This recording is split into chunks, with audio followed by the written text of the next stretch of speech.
Brijbhushan Sharan Singh, Bharatiya Janata party से प्रत्याशी हूँ, कैसरगंज लोकसभा से, और इसी लोकसभा क्षेत्र का रहने वाला हूँ। हमारा क्षेत्र जो है गोंडा जिला या देवीपाटन मंडल हमारा क्षेत्र है।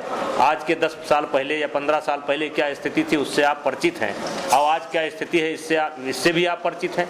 लेकिन जितना विकास इस क्षेत्र का होना चाहिए वो नहीं हो पाया। देखिए 18 बिंदुओं पर मैं अकेला आदमी हूँ कि 8 नवंबर को माननीय मुख्यमंत्री जी से मिलकर के 18 बिंदुओं पर उनसे मैंने चर्चा की थी, और 18 बिंदुओं पर मैंने आपत्ति उनके सामने दर्ज कराई थी। उसमें मुख्य था विकास का काम, दूसरा था तुष्टीकरण, तीसरी कुछ राष्ट्रीय समस्याएं भी थी। जैसे नंदनी नगर के कैंपस में आकर के इन्होंने खेल नीति के बारे में घोषणा की। सबसे पहले जो फैजाबाद का एयरपोर्ट है, जिसको अभी उड्डयन मंत्री ने घोषणा किया है कुछ छोटी मोटी फ्लाइटों के लिए, उसको सबसे पहले हम कहेंगे अंतर्राष्ट्रीय हवाई अड्डा बनाया जाए और बड़ी जहाज वहां पर उतर सके। इसका अब ये पूछेंगे क्यों?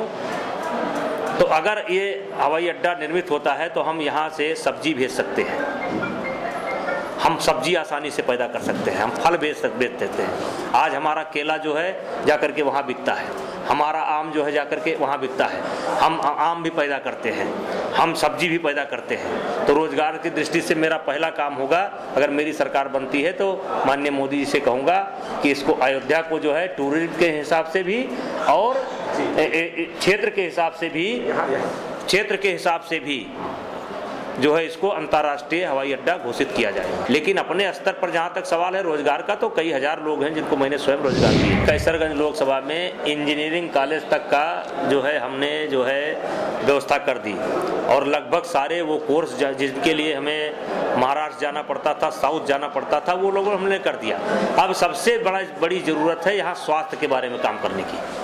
शिक्षा का काम कुछ हम लोगों ने किया है और कुछ यहाँ के और लोगों ने भी किया है, अकेले हम नहीं हैं। शिक्षा का वातावरण हमारा बना है, और आप ये देख लीजिए उसी का परिणाम है कि कोई भी सिविल की परीक्षा अगर होती है तो हमारे गोंडा का कोई ना कोई लड़का, बहराइच का कोई ना कोई लड़का ये खाली नहीं जा रहा है। लेकिन 10 साल में आप रिकॉर्ड उठा करके देख लीजिए कि बीजेपी के सरकार में जो सड़कें बनी थी वो आज भी चल रही हैं, और जो इस 10 साल में सड़कें बनी हैं आज भी नहीं चल रही हैं। करनैलगंज से लेकर के और आप नवाबगंज की सड़क एक ले लीजिए, और कम से कम 8-10 बड़े पुल हैं। हमारे यहाँ पूरी महिलाएं सुरक्षित हैं। ये जो है हमारे देवीपाटन मंडल में महिलाओं को कोई खतरा नहीं है। यहाँ की महिलाएं बहुत सशक्त हैं, हमारे यहाँ ऐसा कोई खतरा नहीं है। और रहा सवाल की शिक्षा के क्षेत्र में, मैं तो आपको बताना चाहता हूँ कि किसी भी विद्यालय में आप जाइए तो सबसे अधिक संख्या आपको अगर पढ़ने वाले बच्चों की मिलेगी तो उसमें छात्राओं की मिलेगी, महिलाओं की मिलेगी। सबसे पहले तो योजना ये है कि मोदी जी भारत के प्रधानमंत्री बने, और जिस दिन वो प्रधानमंत्री बनेंगे हमसे अच्छी योजना वो बना करके बैठे हैं पूरे देश के लिए, और देश में देवीपाटन मंडल भी आता है, वो होमवर्क करके बैठे हैं।